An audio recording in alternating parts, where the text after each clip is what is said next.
My name is Garrett. I'm the head of the department here at the Convent of Mercy in Roscommon. I've just a bit about me. This is just going into my 7th year of teaching. I've previously background in civil engineering, and then I went on as a mature student to do teaching in the practical sense of technology. I spent 4 years actually over, as Ryan says, in Dubai, working over there, and I became head of department over there. And then I'm back home in Ireland and I'm teaching here. So over in Dubai, I was under the English curriculum. So I was. So just a little bit of background about the school. It's based in Ireland, the Republic of Ireland, here in this county Roscommon, in the town of Roscommon. It's not a huge town area, and we're actually an all-girls school with a catchment of about 500 students. All-girls school, and it's about 90 years old, and it was founded from the nuns, really, the Sisters of Mercy. It has a great actually history of academic success and extracurricular success in many different fields. It has a broad curriculum, but there in 2019, just very recently, the Board of Management decided to endeavour on the technology subject, as we call it here. Junior cycle, we call it applied technology, and senior technology. So it's more or less the same as design and technology, as most people in the UK would know it. It was, I think, maybe a bold move for them, because the nearest thing to this practical subject was art, and maybe has a little bit of stigma within Ireland that is a very vocational subject. Just to give you an overview again, I'm the only teacher at the moment, so I become the head of department, and with that, we don't have technicians in Ireland. So you're kind of very hands-on between everything from ordering, processing materials, all the way through to all the organization and everything. So there can be quite a heavy workload on that. The facility then was, it wasn't a new facility, it was an old chapel, believe it or not. And we renovated to the facility that you'll see now soon. Just the overview of it, this would have been the main chapel area here between this main classroom and the prep room. And we put in a partition wall. So it was quite challenging, because we've only an area of about 200 meters squared. And to try and fit everything in, especially with preparation rooms, storage and so on, was quite a challenge. So we split it here, and we have a preparation room. And this was actually a corridor area, and we kind of flowed out to this to make it a preparation room also. We have a small CNC room, and we have a store room down here as well. The enrollment of the school, as I said, is just under about 500 students, mainly every year about 500. Now, junior cycle would be known in the UK as Key Stage 3, and we're just in our 2nd year. So we have really good numbers there. Normally in first year or year 7, we leave it to the students to pick, and they taste it for use it as a taster, as we call it, for a full year, and then they decide in the 2nd year. So thankfully we got almost 40 students out of a 100 cohort, which is 40% into our 2nd year with 2 classes. So very happy with that.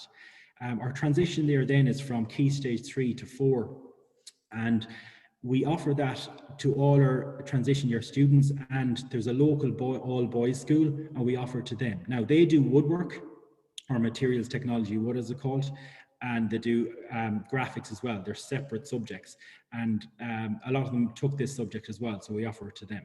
And then on senior cycle, we decided last year, that we'd give them an opportunity to do it. Now, bear in mind, they had no previous experience of technology or practical subject, design subject, so we weren't too sure of the numbers. I was happy with 4 or 5, but we actually got 17 of our own girls, and I had to cap it at 20. And we had a lot of the boys interested as well. So it was a good start to the subject. Now, I just wanted to give context to this because it's significant. Traditionally in Ireland, our subject is it stemmed from a vocational sense, and our rooms are quite traditional within that, and they haven't really innovated or changed a huge amount. And due to that, the subject kind of has a bit of a stigma in its gender-wise more towards males. And now being in a all-girls school, when I took on this role, I seen the opportunity that maybe we can innovate it, and rather than having a space that some students, especially first years, they find a little bit intimidating and difficult to interact with or take on board, I wanted to kind of change that. So my intent was to produce a room that would be more inviting, that would be an enjoyable space to work, that would maybe nurture their creativity and remove that kind of stigma as such, and kind of push it more towards design, kind of thinking like, you know, these cool Google offices and so on. So that was the kind of intent there, just to change that way of thinking. And I think that was maybe a little bit different to what the normal is in Ireland. And I think I was inspired from stuff I've seen abroad as well, and especially I'll just mention here James Bleach as well, that he's out in Singapore now as well, and he's doing fantastic work in that sense. And it was fantastic to have this opportunity. So then within that, I worked at coming up with some concepts for the room. And now I was helped in a way here. I was lucky to have a couple of contacts in this company here, a design company called Third Mind Design. And we sat down and collaborated together, and we looked at the space. And I think the main things we were trying to focus on was on bold features, so that there would be fun and a fun space to work. And so these were some of the concepts we worked on, and this one here at the top left was the main kind of one that we developed from. This was the outcome then we came out with. And we'll have a quick walk around tour here, but firstly I just kind of indicate where we kind of developed it from. So we had areas here of, first of all, the ceiling is about 4 meters high here. So it's quite big space. It's not very large, but it's quite tall space. And on the ceiling, we looked at bold features. So signage was one of the first things. So we have this big signage right across the ceiling, the design lab. Following that, we have these pop-outs here on the doorways, and we have big signage there, and we added a feature there of a cutout to them, and we can see it on the workshop area here. Towards then, we looked at kind of, can we add some dimension? Because sometimes the walls can be very flat and it can be very clinical. So we worked at these lats along all the top of the wall, because if we didn't, that would be a very flat area. So it added that little bit of dimension. And also these pop-outs here on the doorways, it added to that depth that we're kind of looking for. And then another emphasis was with trying to bold features was obviously the color. And you can see our main palette there is monochrome. We try to keep everything black and white or black and gray. And then the colors, there's actually design intent behind the colors. There's a rationale behind it. And the colors are from CMYK, you know, the 4 colors that you put into a printer. And the thinking behind it was that it'll add that bit of splash of color to the area and be quite impactful. But also that when you're printing something, you can print any image, any color, and through 4 colors in a printer, they can come out, and it's kind of, it's bringing an image to life as such. And we liked the way that was, that story behind that. And we were saying that it's kind of a nod. When our students come in, we want a space that they're bringing the color, and they're bringing what they're making is bringing the color, and they're bringing life to their designs and their creativity. So it was a nod to that aspect of it, and I suppose a rationale towards it. Finally then, where we came with I wanted to brand the subject, again trying to look at maybe that little bit of a stigma of a quite vocational subject, and I wanted to crush that. And in fairness to the Department of Education in Ireland, they're really pushing that design emphasis and getting away from that over the last number of years. And with Design Lab, where it's coming is focusing on design, okay? Problem solving, creativity, innovation, and that's what we're looking at. That's what the subject is. And then why you put in lab, it ties in with the vocabulary, I suppose, within our school. We have a computer lab, we have a science lab, and so on. So we thought it was a nice fit together. And then obviously we have a kind of a brand then, and it's showcasing the room, and we tie a lot into a business, I suppose, with our subject as well. So it has that attributes as well, cross-curricular. So I'll go from here. I'm just going to shoot on. We'll just do a quick walk through the school itself. So hopefully you can see this okay. We're just starting from the outside. Again, you can see the campus. It's 90 years old. It's actually a listed building. This road is actually a primary school. If you look at kind of this room now is quite distinct room because the space is more we're struggling to hear you, Garrett. We can hear bird song over you at the moment. I don't know if you can mute the video or not. Yeah, I've muted it there. Sorry, apologies. So you can see the decor is quite old-fashioned, great quality, quite old-fashioned. And then as you're coming through, this was actually part of the chapel, the old chapel that we renovated. So this was a typical room before we renovated it. You can see the Stations of the Cross along the top. And as we're going forward, then we have this kind of peek-in window. You can see the stained glass the other side, and then we see the hint of the logo going through. So it's just that hint of something's going on in here, such. And then we have our pop out to give another indication as we're going through. So then it's quite hopefully impactful as you just walk in. It's a totally different setup, a totally different environment than what the rest of the school in a way. And you can see the size of that logo across the ceilings, very hopefully impactful. And you can take in the colors, and the rooms are literally them colors within and them where the pop-outs are. Here I've just a simple teacher desk. I have a 2-screen setup there, which is very handy, and a visualizer. As we're moving along, this will be the preparation room here, our preparation area for removing waste and material, drilling and pillar drills. Just note, I just showed you this part here, we have risk assessments on all the machines as we're following through.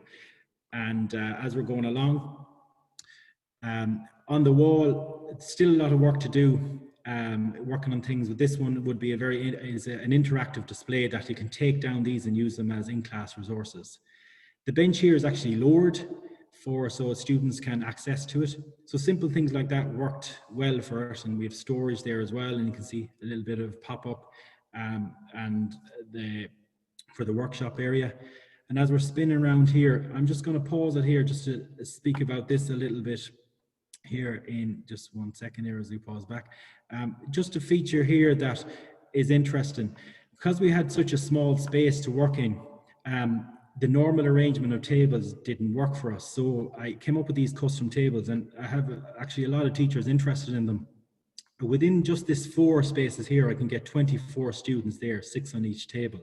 And it's actually very beneficial because you can do a lot of collaborative work within that, and you have plenty of space. And then I have this bonus table up here for doing normally on a normal case pre-COVID that the students would gather around, and we would do I would use this as the demo table, and they can use it for, say, a workstation or gluing up or painting or whatever. This little table here is just for students might have disabilities. It's an adjustable table, or we can move it around to certain areas. So that was a good feature that we kind of came up with, and it might be a good takeaway for some schools that have limited space. We can get 30 students in there. As we come around, I don't have a computer room as such. There is in the school, but what I did was I got a computer cart with laptops, and we use the likes of SketchUp and Tinkercad, and Onshape now is something that's coming on stream soon as well. And then we just have our general equipment coming along here, and we're passing around. We have a big double sink, and as we're swinging around here, just I suppose another important significant spaces. These mightn't be that common. They're countertop fume extractors, and they're very good for if you're soldering or for wood burning, just take away the fumes. And then we have our charging station. Again, we're quite hands-on here because we're the technician and the teacher, so we like to have things kind of organized. And it's twofold in a way. We are a charging station. It's very accessible to the students and the teacher, plus it becomes a feature then, and it's kind of becomes a nice design feature. You can, as we swing around, then we'll see the pop outs then into the other rooms. I'll show you them what the rooms now as we're going along. And they created a nice added feature for the room. Apologies. And as we're coming across, then we have what I call a tool wall. And this has actually worked very well. I've put in 4 of these now at this stage. They're a custom wall that I built. And the beauty about them is that rather than having, say, presses or drawers and so on for equipment and tools, all the tools are out and it's very easy to manage. The students more or less go and come as they please and organize the tools. And it's very easy to tidy up and organize. And also then it becomes a feature. And it becomes, I suppose, it makes the students curious as well of what's there, what is this used for. And it's a simple thing like color coding the handles makes it even a lot easier as well. And as we swing around then, you'll just see the scope of the rest of the room. Again, it's not huge, but we hope that it's the space, we made it quite effective on what our needs are within the room. And again, you can kind of see I even painted the vices black and we have stools black just to try and maintain that element of monochrome and to get that design intent real through. So we're kind of, I suppose, leading by example in a sense, if you want to look at it that way. Still a lot of work to do. There's a lot of displays still that needs a little bit of work, but we'll get to them in time. As we're coming down now, I'll pass you.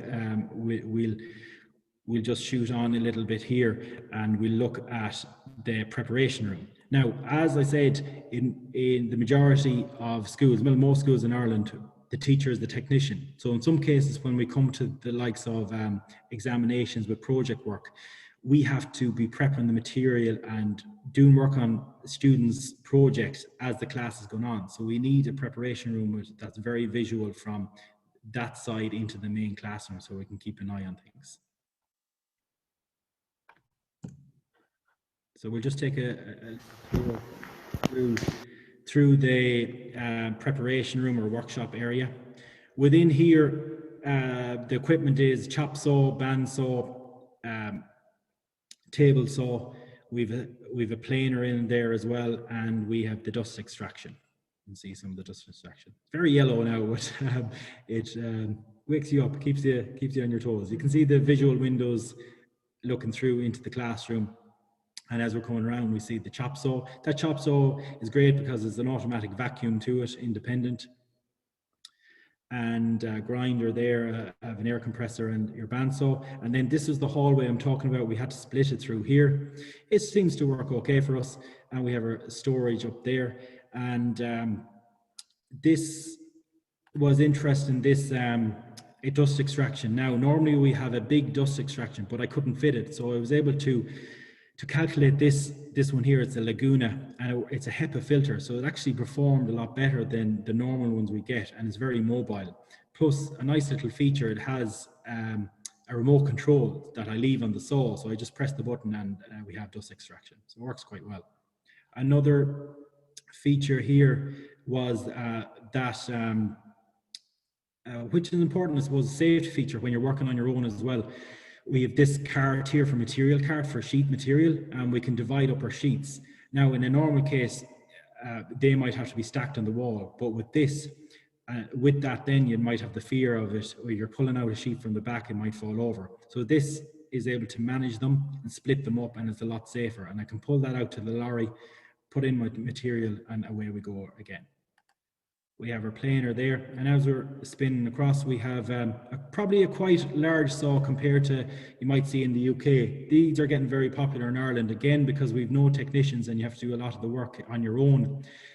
This big saw can hold a sheet of 8x4, and you can rip it down on either side, and it holds the full material without any help. And on the side there, which is a nice little feature, on the end of the bed, the controls are for turning it on. So you're not ducking under a sheet trying to turn it on here. And that's their little remote control for the dust extraction. Okay. So that's the preparation room there. And just two two more rooms left here. We'll go into the CNC room and the storage room. So you can see here, we just a little the feature there on the wall. As we're going through, we have typical CNC machinery. We have an 80-watt laser cutter and fume extractor. And as we're panning around, we have this is the Dremel 3D printer. Quite nice about it, it has an RFD chip on the filament, and it allows you to, when you place the filament in, it recognizes it and sets the controls for it. This is a nice budget CNC router. It's actually, if anyone knows Kickstarter, it was a Kickstarter project and became quite popular. And this is my second one I did. I bought it as a kit and I put it together. And it's great for, I think it was €2,500, €3,000 or £2,500. And you get a nice size bed. That's a 500 by 500, and that goes up to a meter size bed. So you can do some great work with it. And what I really like about it is that the software is very accessible to students. It's all free and it's online. And as we're going along, we have a heat press and then just a vinyl cutter. So again, not a huge room, and but I suppose effective for what we need for the moment as well.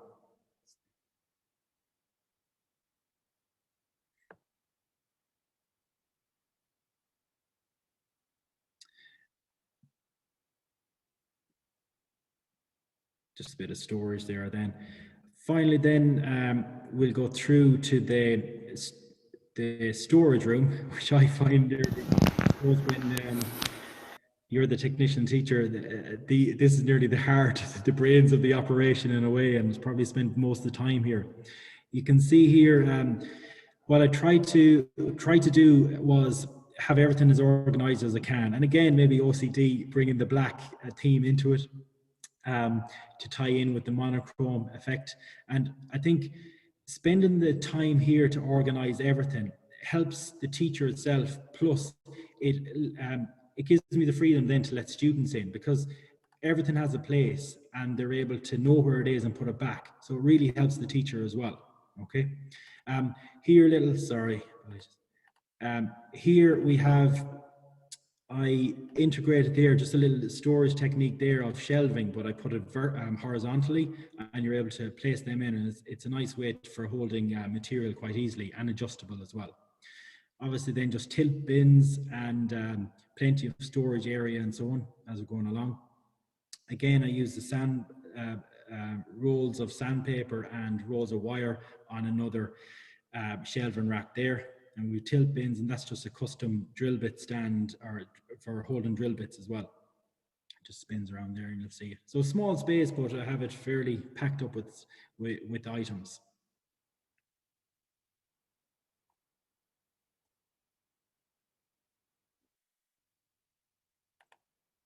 Okay, so that's kind of the walkthrough. As I said, it's not huge or anything like that, but hopefully it's an effective space. I just thought as a summary, I just kind of a quick recap and maybe something teachers or departments have some sort of a takeaway. So we start with the first picture there. Maybe the takeaway from that is that our design, we're very intentful about our design of the room to be very inviting, and we looked at bold features like color, signage, and adding dimension. This image here kind of depicts we're very short for space, so by looking at custom furniture here, we're able to actually, it ended up being more cost effective even, and we're able to get within this space, even these 4 tables, 24 students, and then a capacity for 30, and it actually works very well. And I've done this in another school as well, and I find great benefits from it, in relation to, say, collaboration of students working together and so on. And the image down below here, the tool wall, again, from experience and using this, as I said, as my 4th wall I did, I found this very, very beneficial for working with, and for organizing for yourself and the students for them self-organizing themselves. And then the last picture here, we have the storage boxes. I think something very simple, if we can have a storage box, and you see there's loads of stuff, it really helps with the organization and for the students' work as well. And just finally then, I just say any good event has something free to take away. So what I decided was, the risk assessment that I showed you as we're walking through, if you want to email me, I can give you a free copy of that you can edit for your own department. And it ties in with CLEAPS as well, what they're looking for within risk assessment. And it's a great resource for working with the students when you're learning about health and safety and so on. Okay. So finally then, as I said, my email address is there. And if you want to follow me for other maybe stuff I do, I like to post a lot of stuff on my Twitter, at Design Make It. And then also getting heavily into Instagram now. I think it's a great feature, especially for the students, and keeping them involved with it as well. It's at designlab_Ross.